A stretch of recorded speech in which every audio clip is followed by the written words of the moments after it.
kama yebazwe Trinity platform sanyisa okuba sinkana olunaku olwaleero nate ampita bya Mukama Evarist. Zino zisaawa zaffe eza bulijjo ez'okuba nga tugenda mu kigambo kya Katonda, era olunaku tugenda okuba nga tweyongerayo nga tuli ku topic yaffe eya ebirooto the dreams and the interpretations. So kansuubire nti omaze okweteekateeka, omaze okufuna peeni, omaze okufuna ekitabo, omaze okufuna bayibuli. Tugenda kweyongerayo. Eggulo twawadde introduction naye leero tugenda okuba nga tweyongerayo ku topic yaffe eyo, kulaba nga buli muntu osobola okutegeera kye bayita ebirooto and interpretations. So olunaku olwaleero katusooke tusabe. Mukama Katonda wa Ibulayimu, Isaaka ne Yakobo, twagala kwebaza olunaku olwaleero. Omwoyo wa Mukama Katonda ye gwasinga okusomesa, ye gwasinga okuvunula. Tusaba otwegatteko olunaku olwaleero osobole okutusomesa, otuwe okumanya n'okutegeera n'okubikulirwa okuva mu ggulu gy'oli. Otuwe omwoyo w'amagezi, otuwe omwoyo w'okubikulirwa agenda okutubikulira ebirooto, kubanga bulijjo oyogera mu birooto. Kabaka w'abakabaka weewaawo oluusi tetusaayo omwoyo okutegeera kyoyogera, naye nga enjogerayo oyogera mu birooto ng'olina information gy'oyagala okuwa abantu bo. Naye nsaba olunaku olwaleero omwoyo wa Mukama Katonda ogolokose emyoyo gyaffe, emitima gyaffe, tusobole okutegeera kyoyogera. Era olunaku olwo nutedde mikono gyo n'essaawa eno nziteeka mikono gyo omwoyo wa Mukama Katonda, jangu otwegatteko, jangu otukulembere, jangu otulungamye, jangu otusomese. Era nsabira buli mukyala na buli musajja agenda okuba nga awuliza message eno, leka eyingire mu buzibu bw'omutima gwe, esobole okumukyusa n'okukola omulimu gw'amaanyi. Mwebale Yesu, mu linnya lya Yesu Kristo, amiina. Katugende maaso ne topic yaffe. Naye olunaku olwaleero ngenda kuba nga nkozesa dakiika ntono olw'okuba nti abantu abamu tebabeera naye mu biizi nyingi, ku gundi ku masimu. Ate ekyokubiri kino njagala kubawa advice mwe n'abali ku platform n'abali ku gundi ku platform endala ez'enjawulo. Kiba kirungi ku gundi ku gurupu netaba overloaded, kubanga gurupu eba overloaded n'ebintu bingi. Abantu abasinga tebasaayo omwoyo okukola ki, kulaba bintu ebiri ku WhatsApp. Abamu tebabibikula kasita biyitirirwa obungi. Tugezeho okukolaba nga tupostinga ebintu ebitono ebisobola okusomebwa abantu olwaye mu bizi, kubanga abantu balina yadde tuli mu lockdown, naye abantu balina ebirala ebintu ebyokukola ki, ebyokukola. So tulina okulaba nga tuteekako ebintu ebitonotono abantu byebasobola okulaba ne bakola ki, ne basoma ate ne bafuna ne time ekola ki, ebisabiramu. Naye bwe biyitirirwa obungi tebisobola bituuka ziribanga tebikyalina makulu. Ekyo kansuubire nti ffenna tukoze eki, tukikute. Sooka tutandike olunaku olwaleero. Olwaleero tugenda kwogera, eggulo nayogedde ku Josefu, ebirooto bya Josefu byafuna bibiri ebyakyusa obulamu bwe, era nenjogera ku birooto ebyaba officers ba Farao bafunira mukomera, nabo nga byasalawo, kubanga ekirooto kikisalawo. It is a dream which determines for your destiny and your future. So Mukama bwakuwa ekirooto kiba kitegeeza nti ayogera. Era nabagambye olugero ebiseera ebisinga ningamba nti Mukama asobola, God he can speak the past, the current and the future, but mostly God he speaks the future. Ebiseera ebisinga Mukama ayogera biseera byaki, asobola n'okwogera ebyaliwo, n'akolaga ekyaliwo emyaka 5, myaka 10, n'akolaga ekiriwo mu biseera bino. Naye ebiseera ebisinga like 90% Mukama ayogera biseera bya mu maaso. Era ojja kulaba nga ekirooto kya Josefu Mukama yali amulaga biseera bya mu maaso. Era ekirooto kya Josefu kyatuukirira nga wayise emyaka 13.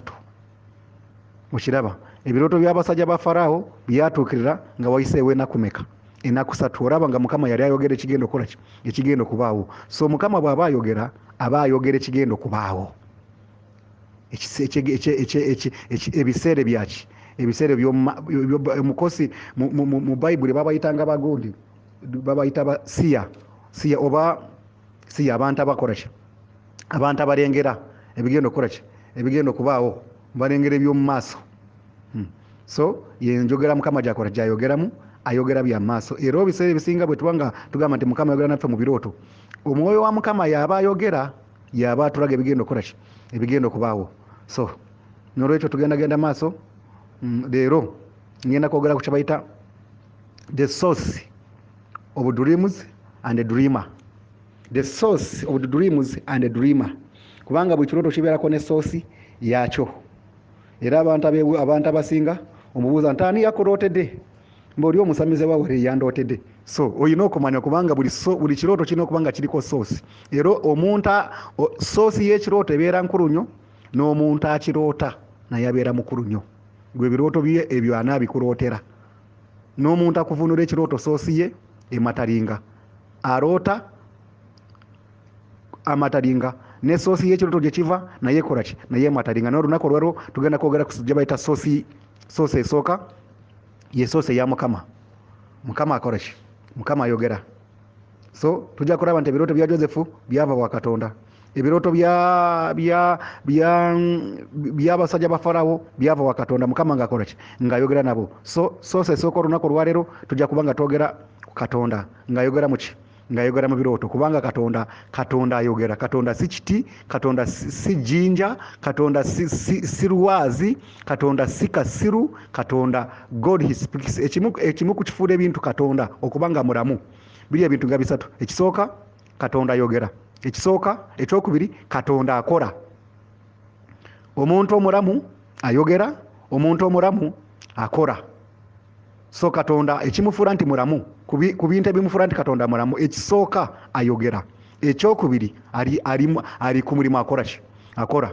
So tolowooza nti Mukama yafa oba yeebaka takyasobola kukola ki, takyasobola kwogera. So ebirooto ebisooka biva wa Katonda era Mukama ajja kukeera ku makya akuwa ekirooto nga bwe yakiwa Josefu, naye ekirooto ekyo kijja kutuuka kikole ki, kituukirire mu biro n'ebiseera byakyo nga nabagambye nti there is a gap between the dream and fulfillment. Ekyo nayo tujja kukola kyo, tujja kukyogerako, ekyo tugiyita gundi preparation time, wakati w'ekirooto n'okutuukirira kwakyo. Eyo nayo ejja kuba gundi topic ndala tujja kubanga tugigatako. So naye nga kakati twagala kwogera ku soosi n'omuntu akola ki, n'omuloosi. Olwaleero katunule ebirooto bya Farawo oba gwe bayita Pharaoh the king of Egypt, essuula 41. Olaba ssuula zino zonna zidinganya birooto. Genesis 37 birooto bya Joseph, Genesis 4 birooto by'aba officers ba Farawo, Genesis 41 birooto bya Farawo. Farawo wano yaloota ebirooto byali naye yaloota ebirooto byali bimeka? Byali bibiri. Ebirooto bya Farawo bino byaloota ojja kusoma gwalina Bayibuli y'Oluganda, ojja kusoma mu lubereberye 41 essuula esooka, olunyiriri olusooka okugendera ddala ku lunyiriri olwa 36. Wano wona kubanga olwanagambye nti olwa time ebyawandiikibwa bwe sijja kubisoma, nja kukola ki, nja kubuulira bululizo okole ki, ogende weesomere. Naye nga olunyiriri olusooka lugambo bwe luti, then it came to pass at the end of the 2 full years that Pharaoh had a dream, and behold, he stood by the river, and suddenly they came up out the river of the river 7 cows, fine looking and fat, and they fed in the middle. Then behold, 7 other cows came up after them out of the river, ugly and gaunt, and stood by other cows on the bank of the river. And the ugly and gaunt cows ate up the seven fine-looking cows, fat cows. So Pharaoh awoke. He slept and dreamed the second time. The suddenly 7 heads of grain came up on one strong plank and good. Then behold, 7 thin heads, brightened by the east wind, sprang up after them, and the 7 thin heads devoured the 7th plump and full heads. So Pharaoh awoke, and indeed it was a dream. Now it came to pass in the morning that his spirit was troubled, and he sent and called for all his magicians of Egypt and all its wise men, and Pharaoh told them his dreams, but there was no one who could interpret them for Pharaoh.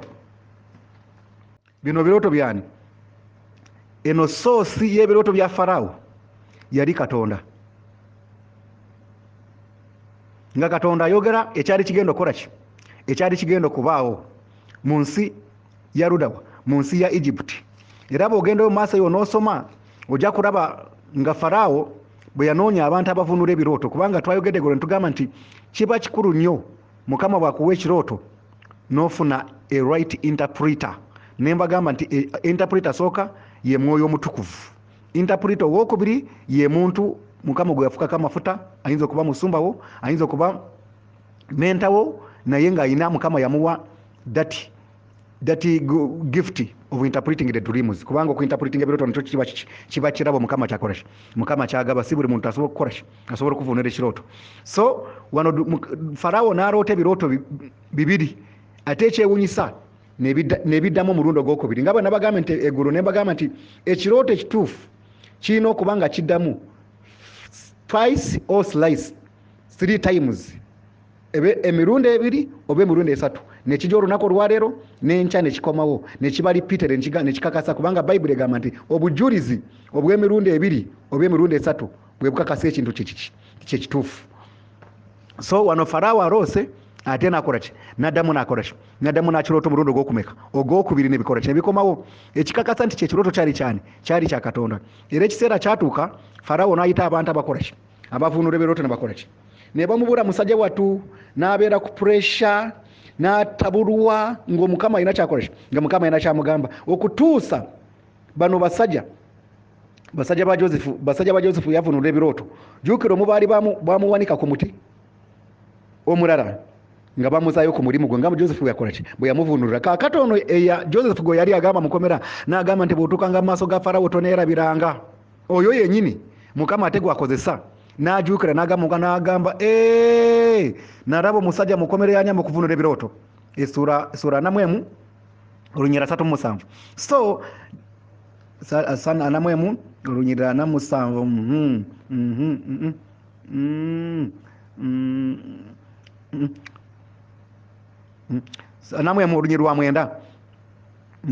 Then the chief butler spoke to Pharaoh, saying, I remember my fault this day, when Pharaoh was angry and with his servants and put me in custody in the house of the captain of the guard.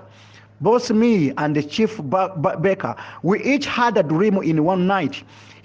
He and I, each one of us dreamed according to interpretation of his own dream. Now there was a younger Hebrew man with us there, a servant of the captain of the guard, and we told him,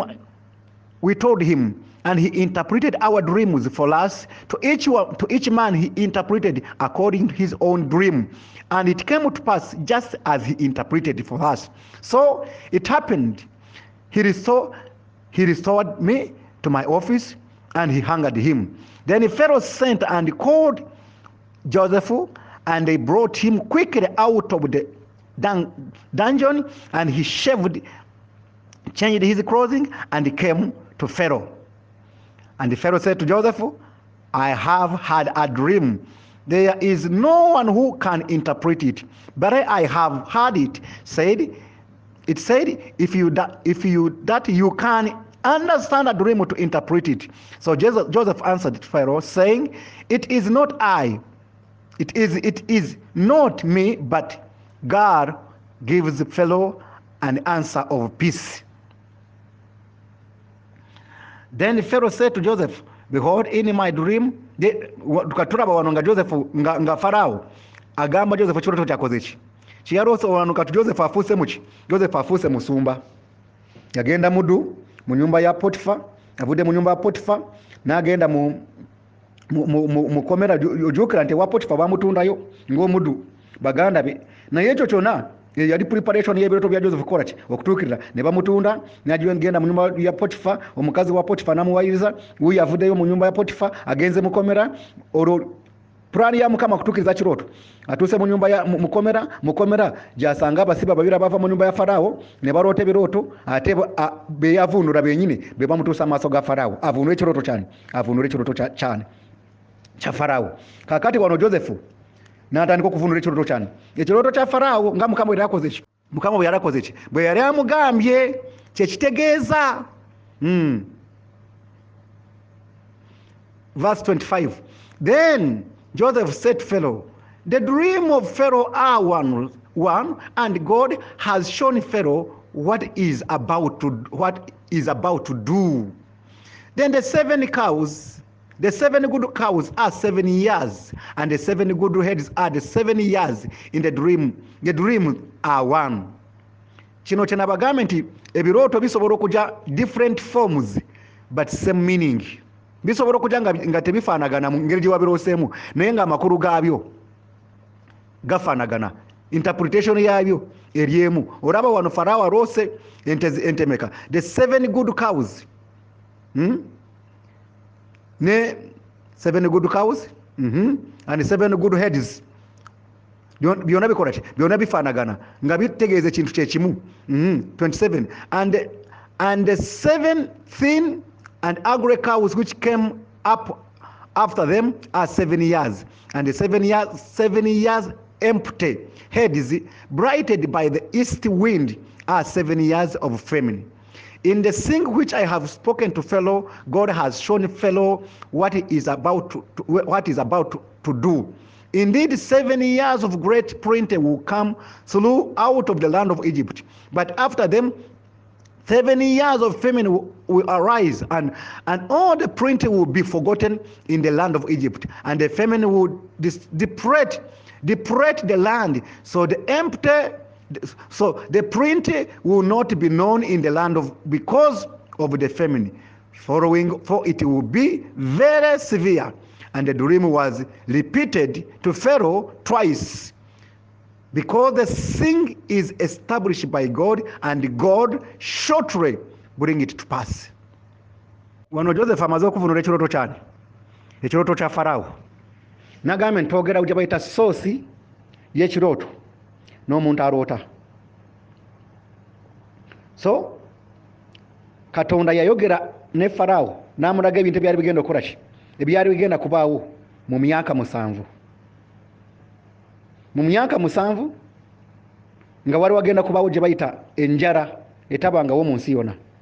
Naye Mukama yali amulaga nga asobole okuteekateeka, yeeteekateekera enjala eyo ereme okukosa eggwanga. Era ebiseera ebisinga abantu abasinga, yinza okuba ekkanisa, buyinza okuba oluweereza, yinza okuba famire, ebiseera ebisinga omwoyo wa Mukama bagezaako n'ayogera naawe n'akuwa ow'ekirooto banogera mu njogera endala n'otategeera Mukama kyagamba. Era singa wano Farao teyategeera Mukama kye yali agamba, eggwanga lya Egypt lyali ligenda kufa enjala, n'amawanga gaali geetooloddewo gaali ligenda kufa enjala, kubanga Mukama yali ayogera. Kubanga soosi ya Mukama yebeeramu ebintu by'omu maaso, era ye Mukama ye sitowa ya bintu bya buli kintu kyonna ekigenda okuba mu biseera bya maaso. Katonda aba akimanyi, naye Katonda mu kukimanya, Katonda kibikula. Era engeri emu Katonda gye yeebikuliramu abantu be, nga bwe twayogedde gulu, ebeera kye bayita dreams and interpretations. So kye twetaaga wano, olina okumanya soosi y'ebirooto byo biva wa Katonda. Ye gwe aroota ofaanana otya, yakulootera afaanana atya? Kubanga Katonda ayagala nnyo okwogera nnyo awantu, kwogerera mu butukuvu n'obutuukirivu. So kibeera very important, kubanga Katonda mutukuvu, n'abantu bayogera nabo kibeetagisa weewaawo ebiseera ebimu asobola okwogera na buli muntu yenna. Naye kibeera very important, Katonda omuntu gwayogera naye okuba naye nga kibya kiki, kibya kitukuvu ekisobola kubanga kiconnectinga nani ne Katonda, kubanga Katonda mutukuvu. So soosi ya Katonda nkulu, ne soosi eno Mukama gyayogera nayo nkulu. Era tomala gakirizanga muntu kumala gakulootera buli muntu yenna, n'omusamize w'okukyalo, n'omulogo w'okukyalo, n'omwezi, n'omulimba, n'omuyaayi, n'asula mu bbaala, buli muntu n'akulootera n'aleeta naawe n'otwala. Soosi ki?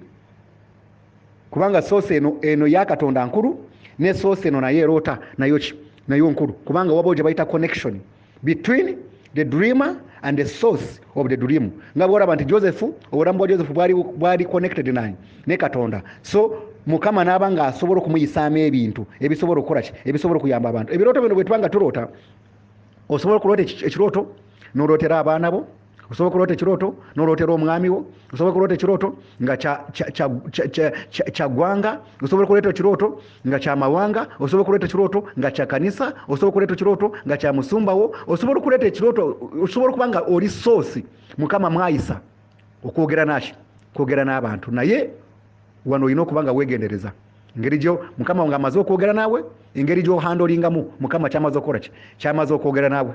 Mukama tatugamba nti bw'amaze okwogera ogende ng'okirarasa ku kyalo, Mukama ngambye kino. Ebiseera ebisinga olina okuba nga oli mugezi nga Mukama akoze ki, nga Mukama ayogera naawe mu kirooto n'okikuuma n'otakirarasa, kubanga Joseph katono bamute, kubanga yali akyali muto mu mwoyo, buli kye yalootanga ng'akigamba baganda babatakola ki, abatamwagala. So nga Mukama amaze okugamba ekintu, gezaako okuba nga okikola ki, okikuuma. Mulimu ebintu ebimu nga birina okubeera ebyama, nga Mukama amaze okwogera naawe ekintu kirina okubeera ekyama, kibadde kya mwami wo. Mukama n'amukulaga ng'abadde ayenda, Mukama olumala okumukulaga n'olyoka okola ki, n'olyoka omusanga ku dayiningi nga n'abaana batuddeawo n'okugamba otya, ku mulundi guno Mukama akoze ki, Mukama yakundaze. Eyo gye ngamba gye bayita gundi the dreamer, the source of the dream and the dreamer. Omuntu ono aloota alina okuba nga muntu mwegendereza nnyo mu maaso ga Mukama ne mu maaso g'abantu, kubanga Mukama bw'onootuuka ekiseera nga Mukama buli kyakuwa omala gakirarasa, ekiseera kigenda kutuuka, soosi ya Mukama egenda kukola. Mukama ajja kuba takyakola ki, takyagola, kubanga toli mwesigwa. Era bw'otabeera mwesigwa n'ebyo bitoro Mukama byakulaga tagenda kwongerako birala bingi. So twegendereze abakola ki, Mukama bayogera naffe. So nga tusemberera okumaliriza, so tulaba nti ebirooto bya Faraawo bye yaloota byatuukirira nga wayiseewo emyaka 7 egisooka gyali olaba nga ebirooto bya Faraawo byali bya myaka 14 kumpi, myaka 7. Emyaka 7 egyasooka gyali gya makungula mangi, emyaka 7 egyasembayo gyali gya njala. N'olwokuba nti Faraawo yafuna omuntu amuvunula ekirooto bulungi, aliko omwoyo wa Mukama, yasobola okuteekateeka bulungi eggwanga, abantu tebaafa njala, abantu ne bafuna emmere y'okulya. Mu myaka 7 egyali ey'enjala, abantu abamu tuli mu kyeya kya mwoyo, kya nsimbi, kya bufumbo, kubanga tetwategeera Mukama kye yali akola ki, kye yali atugamba. Nsaba Mukama azibule amaaso gaffe tusobole okutegeera Mukama kyakola ki, kyatugamba. Ate ne soosi eno, kubanga Katonda soosi ya Mukama yotekala, always soosi ya Mukama ebeera ejjudde n'obubaka obulungi. Naye ffe balina okwogera nabo ebiseera ebisinga emitima gyaffe tegyeteeseteese, oluusi tetwewaayo akusobola okukola ki, asobole okwogera naffe.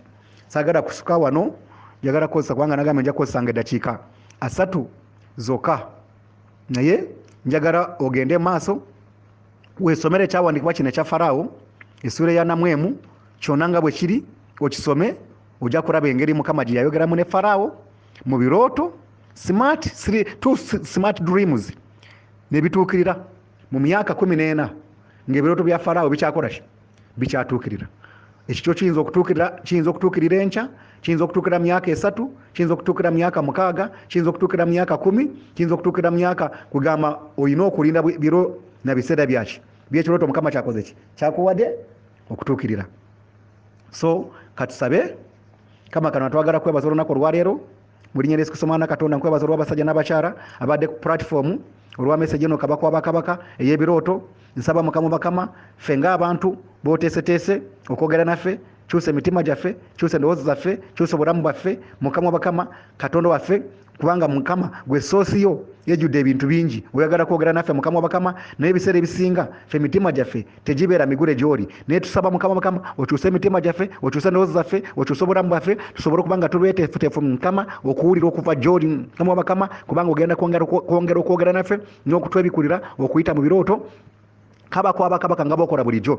Mu linnya lya Yesu Kristo Mwana Katonda nsabira abantu olunaku olw'abawuliza Mukama w'abakama, obasinkane, obawe omukisa, obakole bulungi, obalwanire entalo zaabwe, ze batasobola mukama bakama kwerwanira mukama bakama kitange tukwebaza mukama bakama olw'olunaku olwaliwo mukama bakama taata mukama bakama nsabye omukisa ogutaliko buyinike ogwa Ibulayimu ogwa Isaaka ogwa Yakobo gubeere ku bulamu bw'abantu omukama bawe omukisa ate ow'omukisa emirimu gy'emikono gyabwe w'omukisa amaka gaabwe w'omukisa abaana baabwe w'omukisa abaana baabwe abaami baabwe w'omukisa mukama kitange abantu bwagabirire mukama bakama mu kiseera kino kya lockdown mukama bakama abafuluma ebweru nga bagenda kukola balina byebakola nabo bakulembere bulungi obatuusenga bulungi obakomengawo bulungi erinnya ly'omukama lwewe ekitiibwa tukwebaza tukusinza omwoyo omutukuvu weyongera okutuvunula bye tuloota ne bye tulaba mu nsi y'omwoyo naye nga bizibu tetuyinza bitegera magezi gaffe omwoyo wa mukama katonda jangu obituvunulire jangu obitulage tubitegeere era tubimanye erinnya lyeyongera okuweebwa ekitiibwa n'okugulumizibwa webale yesu buli nnya yesu kristo tusabye amiina kama bawe omukisa sigadde bya mukama Evarist tweyongere kusaba katonda okubanga atulungamya